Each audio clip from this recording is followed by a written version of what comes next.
Everybody, Nick here, and today I got a review for you of this little guy, the Sunwayman V11R Revolution.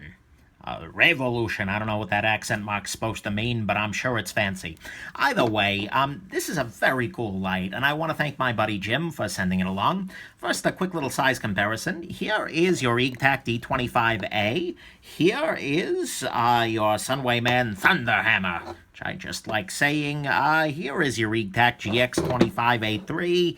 Here is a boring little Bic pen, a US penny, a AA battery, an RCR 123 battery, an 18650 battery, and, my hand. That's a crappy size comparison, but I was looking around for something, right? Anyways, let's go ahead and jump into the good, the bad, and the ugly of this particular flashlight. Okay. So on the good side, this is a really flexible light in terms of batteries. Right now, I'm running it using a disposable lithium AA battery. I'm not using an alkaline because alkalines tend to leak and kill flashlights, but the lithium ones are pretty solid. You can get these at any grocery store. You could also, if you'd like, use an Eneloop rechargeable AA battery, which are beautiful, or you can even use a 14500 lithium cell. Which is also a beautiful thing. And that'll get you better runtime. And a lot of lights can do that, can use different kinds of AA batteries. But this has another trick. If you keep twisting, this little collar pops out, and you're left with a shorter light that nicely accommodates a CR123 or an RCR123 lamp. And at this point, you have same basic power, except that it's a much smaller, shorter light. So that gives you a level of flexibility that's really uncommon. And it makes this light really easy to carry even when you're not quite sure what batteries are going to be available. You know, carry it with a 14500 cell. If you run out, swap in a AA battery or a CR123 if that's all you can find around. That's a really nice thing. I love that flexibility. So there you go. It's also a fairly small light, especially when it's just in CR123 mode. When it's, you know, shorter, well, you just saw it.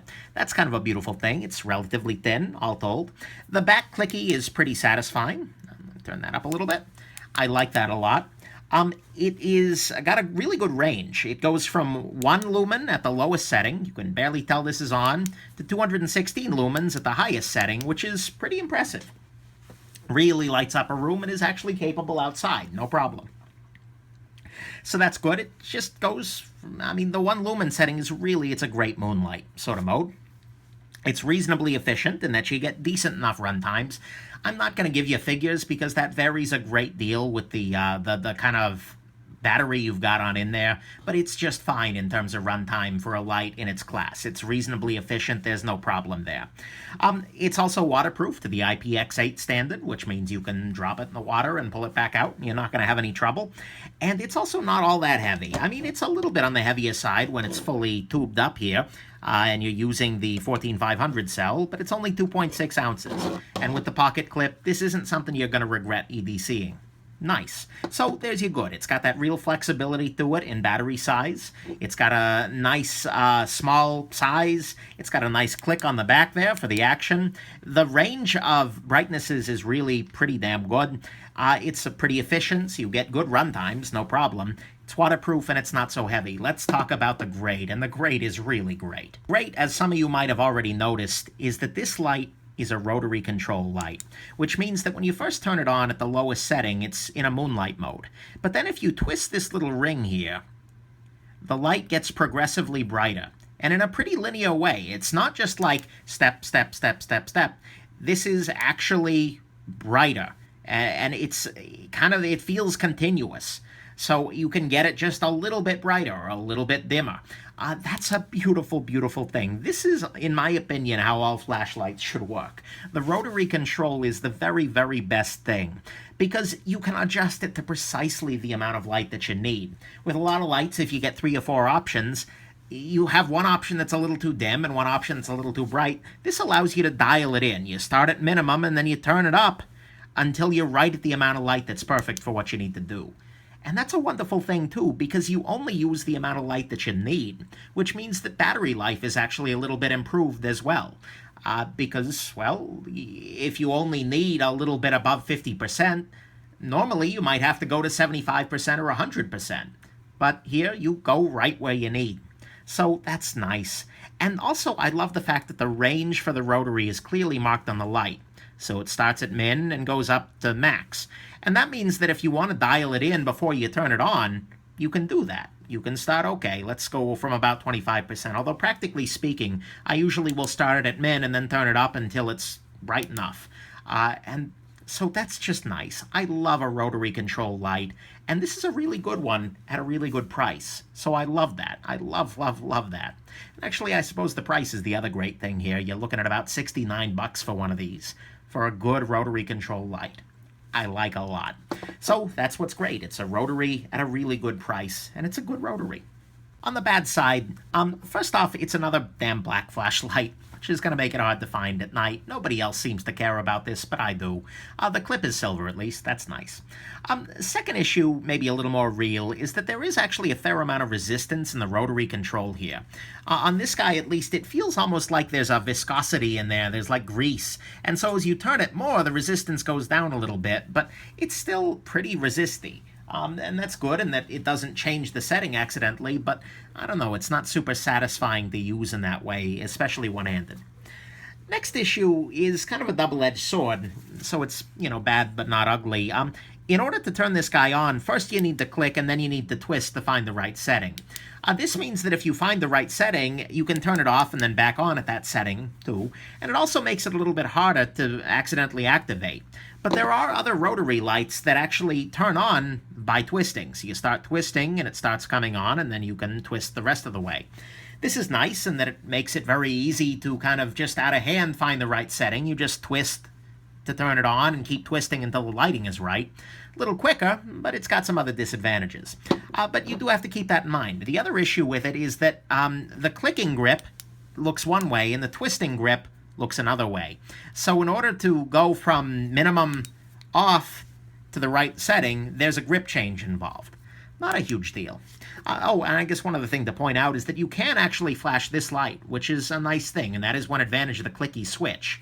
If you're doing things like Morse code for some reason, or just trying to signal somebody by flashing, it doesn't come up often in my life. Ever in my life, let's be real here, but if you're high-speed, low drag, maybe it does. A light where you have to twist is less than ideal for that. But anyways, so that two-step process is a double-edged sword. It's got good and it's got bad there. This is a little bit bigger than some other of your AA lights. This EGTAC D25A is about the same in terms of output, maybe actually a little bit better, but it is a lot smaller and a lot lighter. Not a huge amount, but it is definitely smaller and lighter. So you're paying a price in size to get your rotary function. But again, if you run it as a 123, then you've got a beautiful thing there. It's a much smaller sort of light. And then finally, I'm a tint snob, so I like a nice neutral light coming out of it. And the light coming off of this guy is pretty blue. You can't see it on the camera, but it's not terrible. It's certainly usable. But if you're used to a light that's got a more sort of neutral tone to it, a more golden tone that's more color true, this is going to bug you a little bit. Let's be real here. So I do wish that they had a neutral LED option for this guy, although you can always get it modded. So there's your bad. It's another damn black flashlight. There's a lot of resistance in the rotary. It's got that two-step turn-on, which is a double-edged sword. It's a little bit bigger than a lot of your AA lights, and the lighting on it, coming out of it, isn't so beautiful. On the ugly side, I'll be honest, nothing has jumped out at me as particularly ugly on this guy. There's just a lot of good here. So let's jump into the conclusion. Look, this light is a gem, 100%.